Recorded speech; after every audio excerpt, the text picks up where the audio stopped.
दोस्तों, मनुष्य जाति के साथ जितने भी जीवित प्राणी धरती पर पाए जाते हैं, उनका अस्तित्व सीधे तौर पर पृथ्वी और सूर्य से जुड़ी हुई है। एक व्यवस्था के तहत पृथ्वी निरंतर सूर्य की परिक्रमा करती रहती है। इस व्यवस्था के टूटने के साथ ही इन सभी जीवों का जीवन खतरे में पड़ जाएगा। पृथ्वी के साथ mercury, Venus, Mars, Jupiter, Saturn, Uranus, Neptune आदि प्लैनेट भी सूर्य की परिक्रमा करते रहते हैं। इन ग्रहों और सूर्य से जुड़ी इस सिस्टम को सोलर सिस्टम कहा जाता है। दोस्तों, आज के इस वीडियो के माध्यम से जानेंगे कि हमारा सोलर सिस्टम तथा पृथ्वी का निर्माण कैसे हुआ था।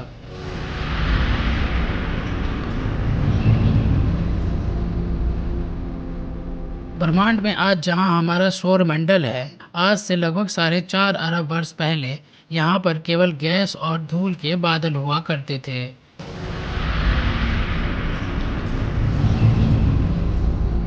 इस तरह के बादलों को नेबुला कहा जाता है। नेबुला मुख्यतः हाइड्रोजन, हीलियम और आयोनाइज्ड प्लाज्मा जैसे गैसों से बनी होती है। दोस्तों, इसे ब्रह्मांड का नर्सरी भी कहते हैं। ब्रह्मांड में इस प्रकार के धूल और गैसों के कुछ बादलों का निर्माण ब्रह्मांड की उत्पत्ति के समय ही हो जाता है,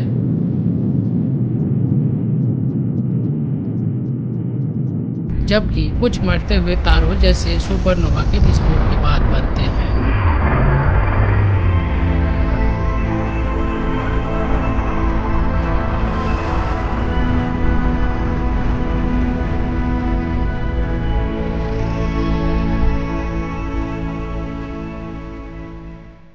दोस्तों, समय के किसी बिंदु पर हमारे सोलर सिस्टम के स्थान पर मौजूद इस गैस और धूल के बादलों के साथ एक विशाल शॉक वेव आकर टकरा जाती है, जो पास में ही किसी तारा के फट जाने से उत्पन्न हुई थी।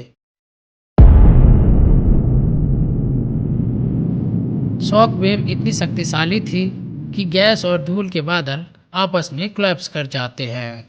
भारी दबाव के कारण यह गैस और धूल के बादल सिकुड़ने लगते हैं और एक डिस्क के आकार में बदल जाते हैं।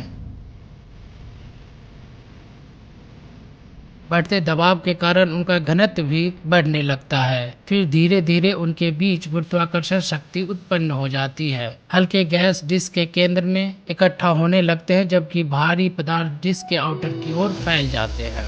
लगातार बढ़ते ग्रेविटेशन और दबाव के कारण एक समय उनके बीच का आपसी दबाव इतना अधिक बढ़ जाता है कि उस डिस्क के केंद्र में मौजूद हाइड्रोजन गैस के दो अणु आपस में जुड़कर हीलियम के एक अणु का निर्माण कर देते हैं। हीलियम गैस के अणु के निर्माण के साथ ही एक विशाल विस्फोट होता है।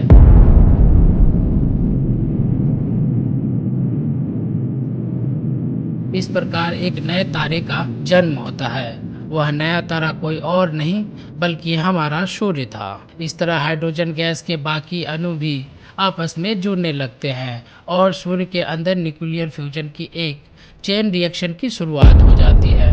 दोस्तों, वह चेन रिएक्शन सूर्य के कोर में आज भी चल रही है। उस समय डिस्क में जितना भी पदार्थ मौजूद था, उसका लगभग 99% हिस्सा सूर्य के साथ जुड़ गया, जबकि बाकी बचे पदार्थ विस्फोट के कारण केंद्र से दूर अलग अलग कक्षाओं में पहुंच गए और सूर्य की परिक्रमा करने लगे। गुरुत्वाकर्षण के कारण वो एक दूसरे से निरंतर टकराते और जुड़ते रहे। समय के साथ ये बड़े से बड़े होते गए और अंततः विशाल गोलों में बदल गए। इस प्रकार इन विशाल गोलों के रूप में सूर्य के चारों ओर अलग अलग कक्षाओं में बुध, बृहस्पति, मंगल आदि ग्रहों के साथ हमारी पृथ्वी का निर्माण हुआ। उस समय हमारी पृथ्वी का तापमान 2000 डिग्री सेल्सियस के बराबर था। उसकी सतह खौलती हुई लावा से भरी हुई थी। वैज्ञानिकों की माने तो उस समय मंगल और पृथ्वी के बीच एक थिया नाम की ग्रह थी। कुछ समय पश्चात थिया ग्रह पृथ्वी के साथ आकर टकरा जाती है। टक्कर के बाद थिया ग्रह का कुछ हिस्सा टूटकर पृथ्वी से दूर चली जाती है, जबकि कुछ हिस्सा पृथ्वी के साथ जुड़ जाती है। पृथ्वी से दूर गए थिया ग्रह के टुकड़े गुरुत्वाकर्षण बल के कारण एक दूसरे से जुड़ना प्रारंभ कर देते हैं और इस प्रकार उन टुकड़ों के जुड़ जाने से हमारे चांद का निर्माण होता है।